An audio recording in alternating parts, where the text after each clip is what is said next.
Hi, welcome to Angel's Nook. If you like our videos, please like, comment, and especially subscribe so you know when the next one comes out. And if you're commenting, please let us know what you like, what you're interested in, what's helping you, and what you might like to see in the future. Thanks for stopping by.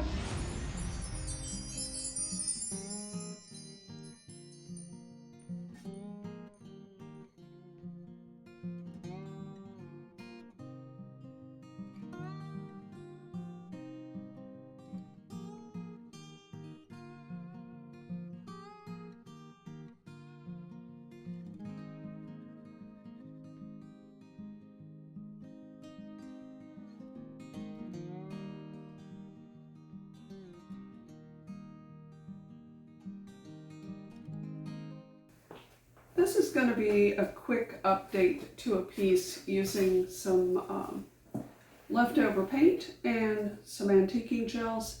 This belongs to a friend of mine. It started out red. It's very heavy cast iron. She redid her kitchen and lots of areas of her home into a more farmhouse theme, but her colors are warm. They're not the grays and the icy whites. She has warm whites, some beiges. Her backsplash has warm tones in it, and so does her countertop.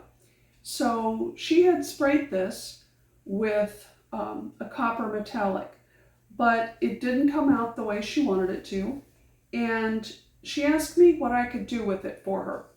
So we're going to see if we can't bring this back to show off its details and make it something that will go well with her home. It has areas where the paint has chipped off of it, the spray paint. So I'm going to do, and it also had tags and things on it. So I'm going to do a light sand just to smooth those areas and to smooth some areas where the spray paint got a little bit bumpy.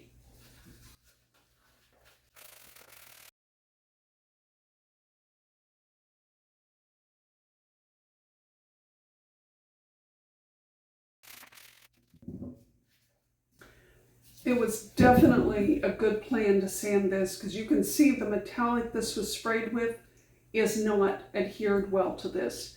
But by sanding it, I've got it smooth and it's now going to have a better surface for the HTP to stick to. HTP wouldn't have come off like this, even over the original finish.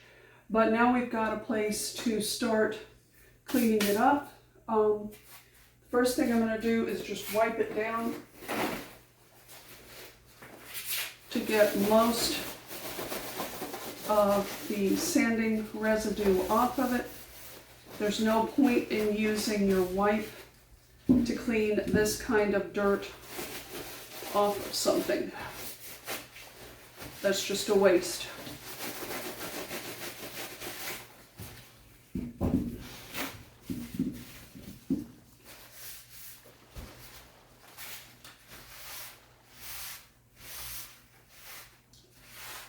Clean this off in a minute off screen before I start painting. But now you can probably very clearly see how much of the metallic came off with just a very, very light sanding.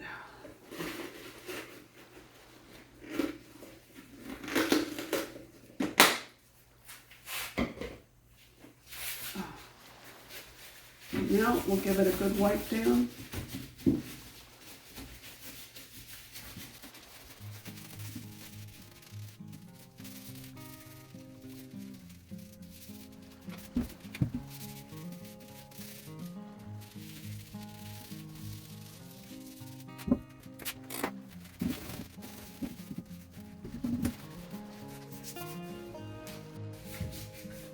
Squeaking as I'm going over it. I don't know if you could hear it on camera, but that's telling me, even though I have some residue here that's wiping off on my cloth, that this is definitely ready to start painting. So I'll clean this off so there's no sanding residue and start painting when we come back on camera. Monetization encourages YouTubers to keep producing the videos we love. Trust me, it's a lot of hard work. What exactly does a YouTuber need? Do you know the answer? A. Just start a YouTube channel and post some videos until you reach 10,000 views. B. 1,000 likes plus 10,000 views during the past 12 months. C. 1,000 subscribers plus 4,000 hours of watch time during the past 12 months. The answer is C. Your favorite channels can have millions of views and not be monetized, unless you click subscribe.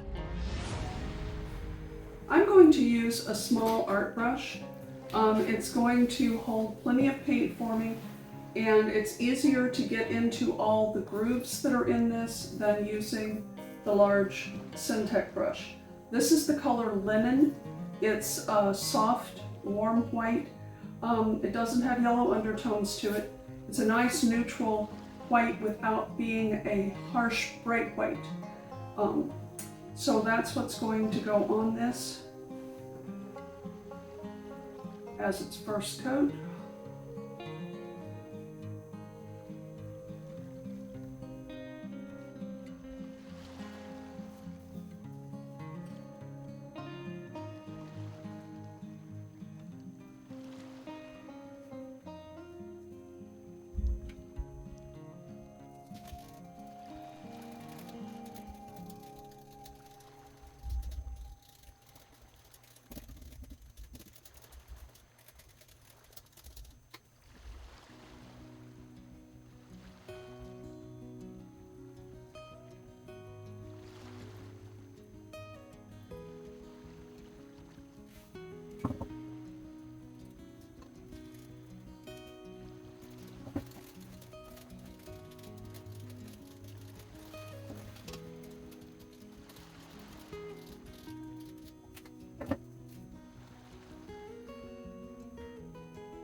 Checking the back and rolling keeps you from having big runs when you get to the point that you can paint the back.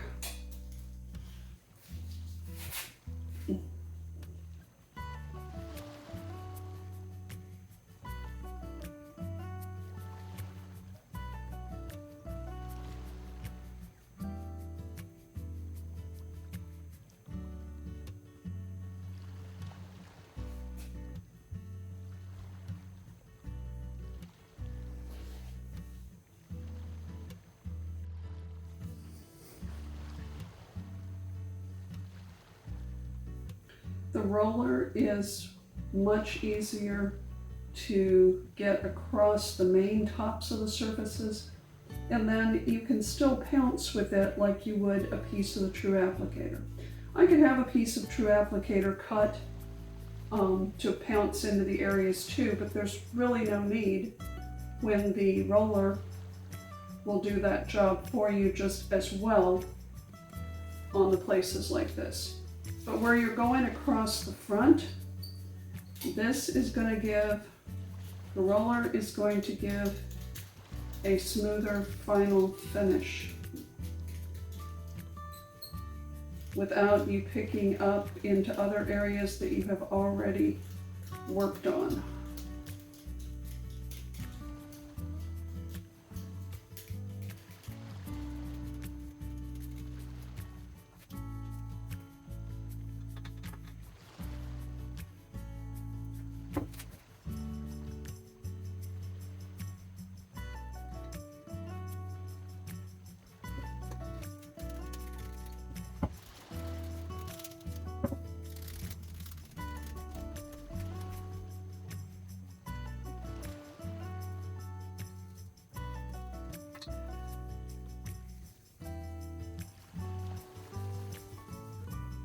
I'm rubbing right there because I missed seeing that I dripped paint that started to dry. So rubbing it reactivated it and keeps me from having spots where it looks like a run is there. Actually, it would be a run, or look like one because of a dried drip.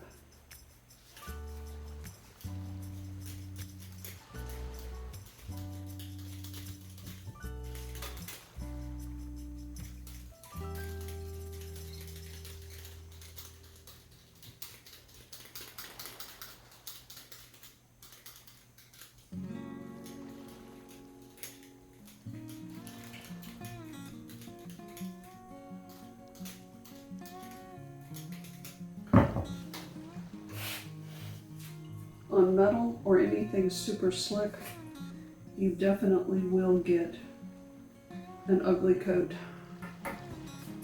because it does not like to stick.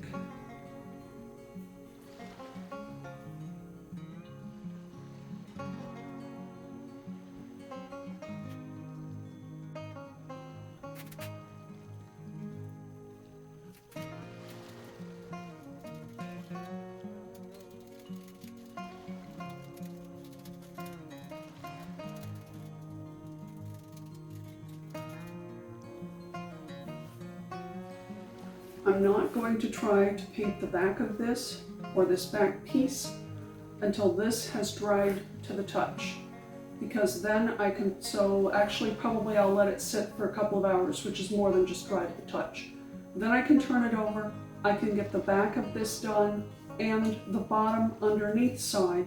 Then it's going to dry for 12 hours before I touch this, so that this coat itself gets a really good grip on this. And that's what the next steps of this will be. This has dried overnight. I decided to let it do that because of how slick this original surface was. I also found down here a spot where if I can get it where you can see it, but a spot where a run had come through from where I painted the back that I didn't see yesterday. A flat razor blade is your friend, because you can lay it right along it and gently push and either skim it off or lift it completely off. In this case, this is smooth, so that is one spot I'm going to have to go back and touch up after I get this coat of paint on. But hopefully the second coat is going to be all that this piece needs, and it's going to go on exactly the same way. And the back, you can see, also has a really good coat. It's easier to get the thick coat on because it doesn't have all the design features on. But the small brush is still your best friend with this. I decided painting this front bar was easier to do first because I can get to everything on this with it sitting flat. But this needs to be tipped in order to get to it. Looking at this, it's going to need a third coat, but I kind of expected that with it going over the metal because I can't get as thick a first coat on. And that's okay. I'd rather do 3 coats and have a nice smooth finish than do 2 heavy coats that are bubbly. Since that area is small that I had to take off with a razor blade, once this has dried for a couple of hours, I will touch that spot up because it's not a large enough area to create any visual texture.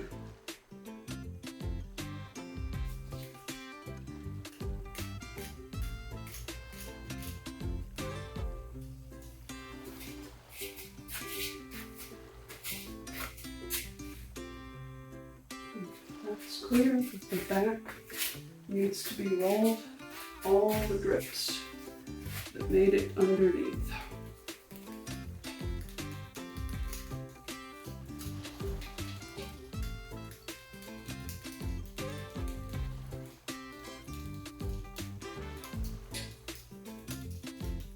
The back is so flat that doing it second, you don't get very much run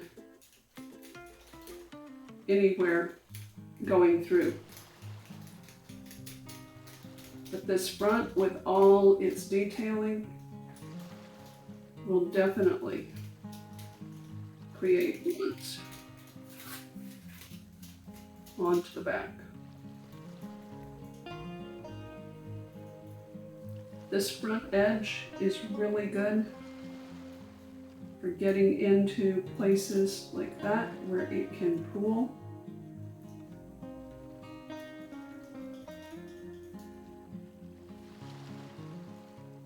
So this will dry off camera. I'll do the back side, and off camera I will do a third coat because this is definitely going to need one.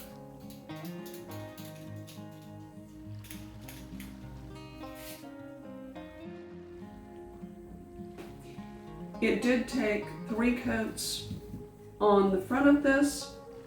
That's not unusual because if you're using a brush to apply the paint, a small brush, and you're trying not to get runs on detailing like this, you wind up needing an extra coat of paint. The back of this only needed 2 coats. It was smooth, so that goes on and holds. You're not trying to prevent pooling within these areas here. So what I'm going to add to this to bring out the detailing, I'm going to use weathered wood. Black antiquing is often what people go to first to go against a white. It's too harsh. The deep gray of the weathered wood gives you the right tone.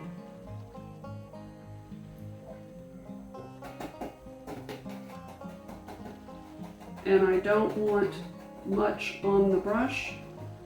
There's very little on the tip right now. As I continue working, you're going to see paint, or I'm sorry, the antiquing gel getting up on this white part up here. It's because it's from the pouncing. It's not because I'm going to be dipping in here and getting a lot of gel stain. I'm sorry, antiquing gel. It's been a morning. We finally have air conditioning after 5 days without it, so I'm just going to claim my brain has been overheated. You want to put it on super light. You can always go back and add more, but it's tougher to get it off.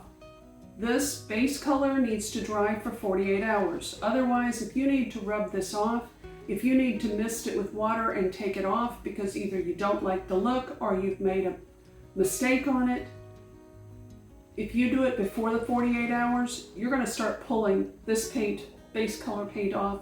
Whether it's furniture, cabinets, whatever, you're going to start lifting this paint. So give it that 48 hours. Whether you hear people go, oh, I just put it on there like a couple hours later and it was fine. If you are really experienced putting this on, fine. Or if you don't mind that it's heavy and you don't want to get any of it off, that's up to you. But if you want to not have a disaster with your base color, please wait the 48 hours. So there are lines on here that I want to use the side of the brush and I want to come across it. And then I'm rubbing it back out with my finger because I don't want it heavy. And I don't want it over the entire thing. There's also lines here.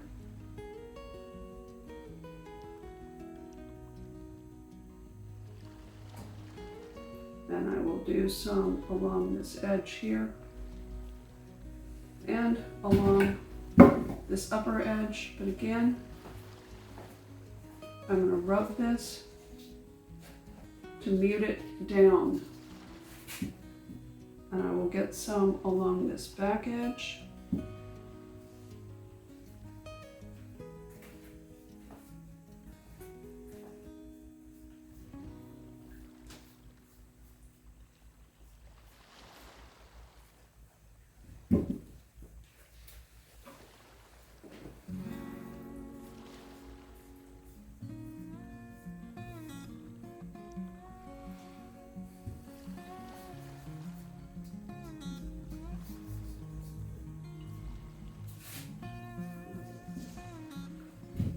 go ahead and do the bottom edge.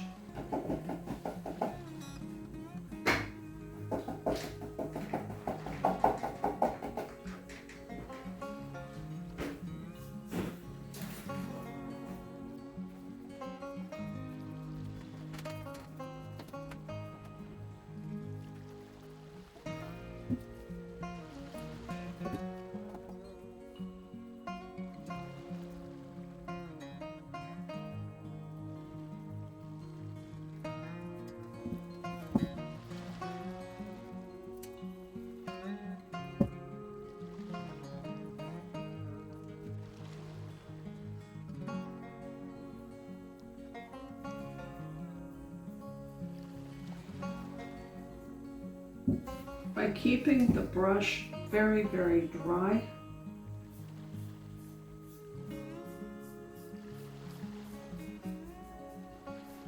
I can keep a light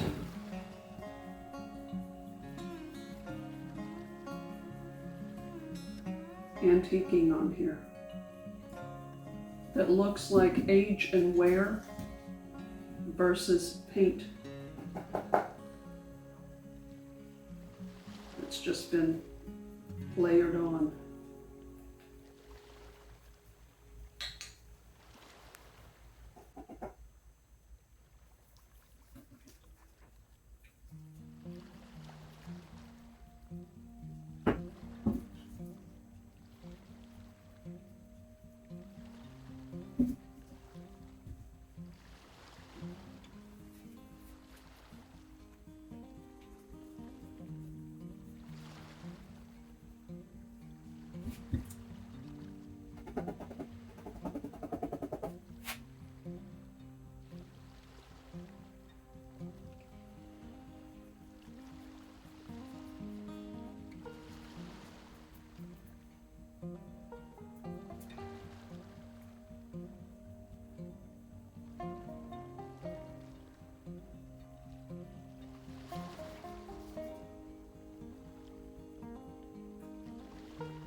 When you're when you're rubbing on this to remove some of it, you have to do it immediately.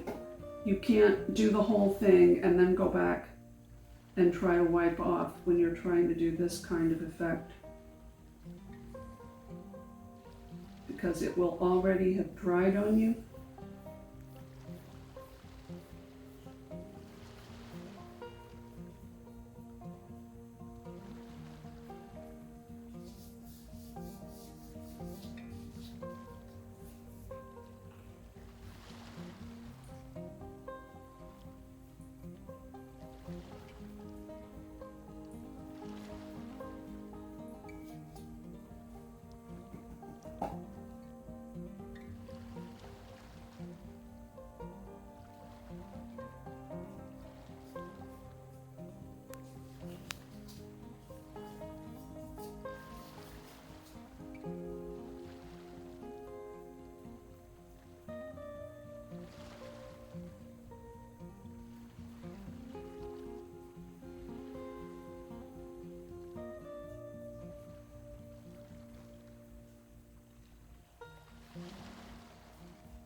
And as your brush gets drier from most of the gel being wiped off of it,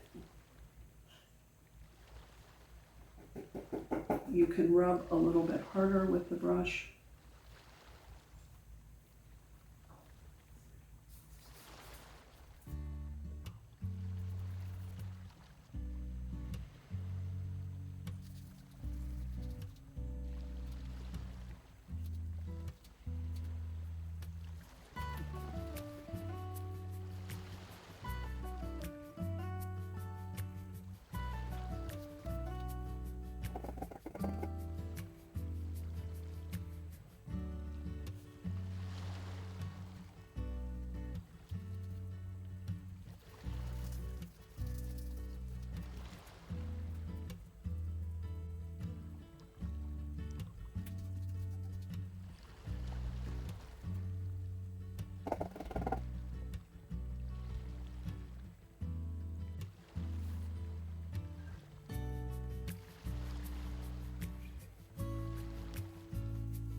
Back once you've finished all of it and look and see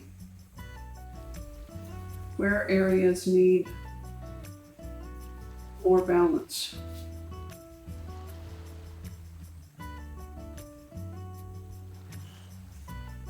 I need to do bottom of this side.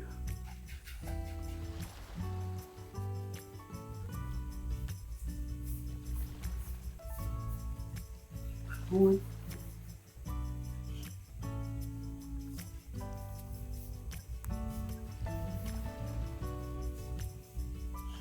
And then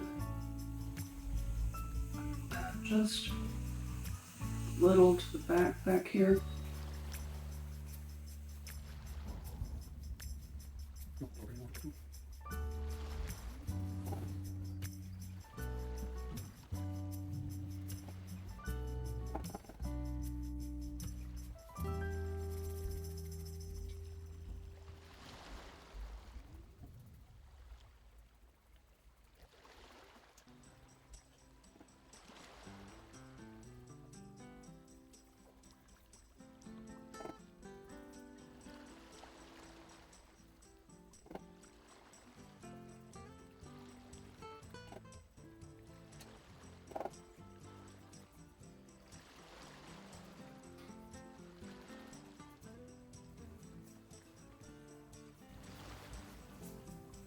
I put it heavier up here. I didn't realize I was out of the line of sight for you guys. Because that's where it's likely to get grabbed the most.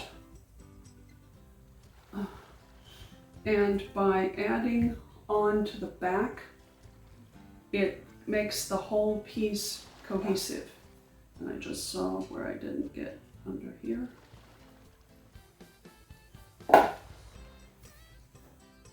That's another thing too, is look everywhere to see where you may have missed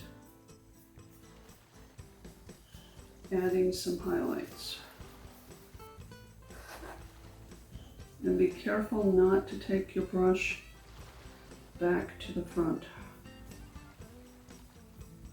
because you don't want to change what you've done on the front. Same thing on adding a little bit more along these side edges on the back, because it's very likely where it will be grabbed to lift it and move it. Hopefully close-ups are going to be able to show you the contrast on this because there is a significant contrast on it, but it's soft, it's subtle. This would be perfectly fine the way it is right now. Since my friend really liked copper and it will look pretty in her home, I'm going to go back once this has dried for at least 3 or 4 hours. I'm going to go back and I'm going to add just little tiny bits of copper on this so that it will just catch it in different lights, but not heavily over this at all. It'll just be subtle little amounts. And that will be the last thing that gets done to this piece. This isn't going to get very much copper. And I do have handy water bottle and paper towel in case I get more copper on here than I want. Because I have the weathered wood exactly the way I want it. And it's easy trying to take it off to lift too much off. So I want to be able to get it off really quickly with water if I have it someplace I don't want it. But I think this is going to be just the slight amount of copper is going to be just enough to tie this really nicely into her home.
I waited to come back to this point till I had most of the copper off the brush, because then I can just very lightly highlight and not have too much. Pardon me.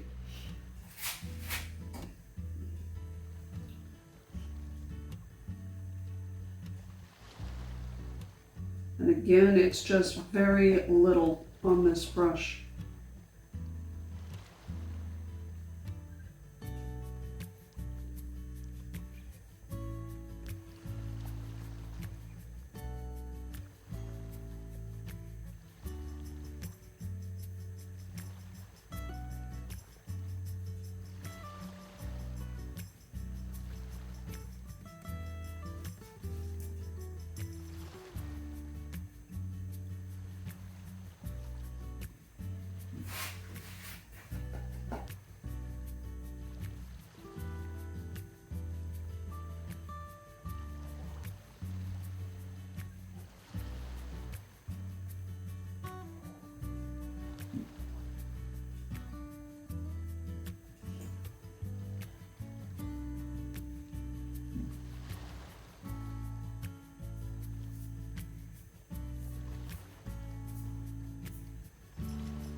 I'm really pouncing because I got more gel on my brush than I wanted.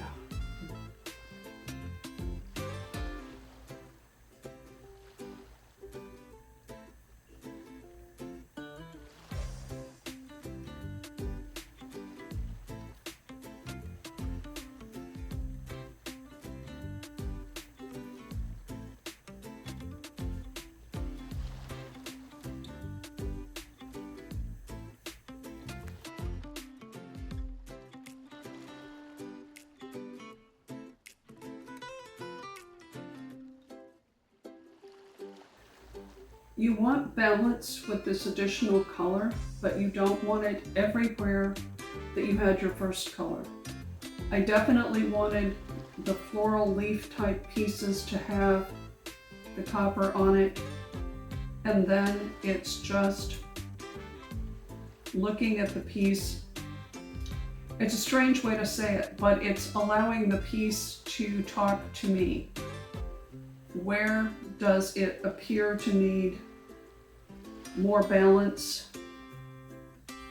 of copper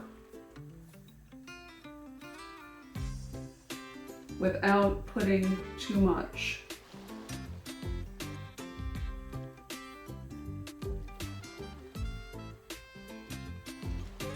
And I can see here very clearly how it is picking up the light.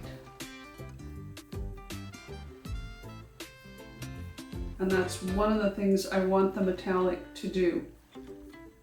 I want it to catch light.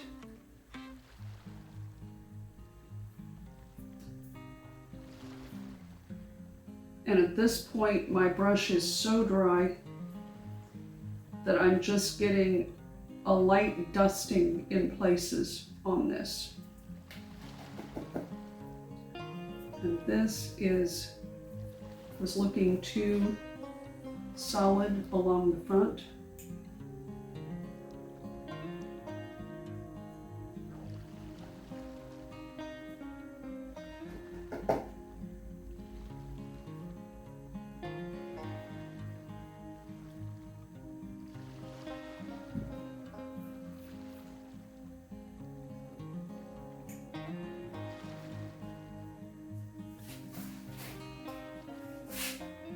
It's not overwhelming on the piece at all.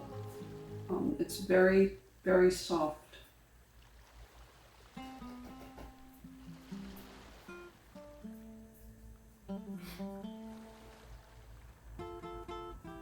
And if you do it on one side, you need to do it on the opposite side.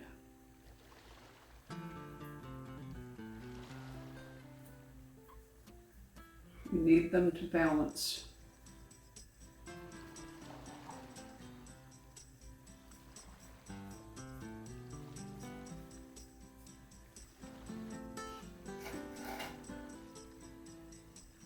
And that's all this is going to get. I'm going to turn it so that hopefully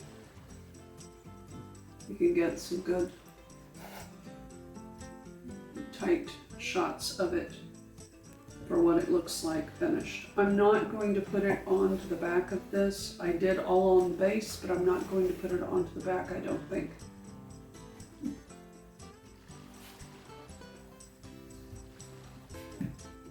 No, I'm not. Looking at it, I'm not, because this is at an angle. It's got enough distress on it from the weathered wood, and this is the side that is the focused side and will be pretty just sitting on her counter before it ever has anything else on it. This piece is complete. Since it is over metal and it has had antiquing gels put on top of it, if this were just a piece that we're going to sit, it would be perfectly fine, put it out, use it. But since this has hard items pushed into it, cookbooks, shoving down over it, that can scrape the paint during the cure process. So I would not use this for its purpose for 2 weeks minimum, so that this has a chance to get a really good dry on the top of it Even better if you just set it aside and didn't use it for the full month, to really let this get a good grip to the metal and everything to dry as much as possible, because the only way this can dry, because it's on metal, is coming out into the air. There's no way for any of the moisture to absorb into the wood that would be underneath. So with metal, you want to give it more time to cure. And now this has just enough copper on it to tie with the things that are in my friend's home, and yet not overwhelm this piece. And at the same time, the antiquing on it has brought out the details without making this piece look dirty. It just makes it have an aged look that will still fit within the components that she's tied into her home of farmhouse style. Hope you've enjoyed this. Please come back and watch us in future videos, and please take a moment and subscribe. It's really appreciated. Thanks for stopping by.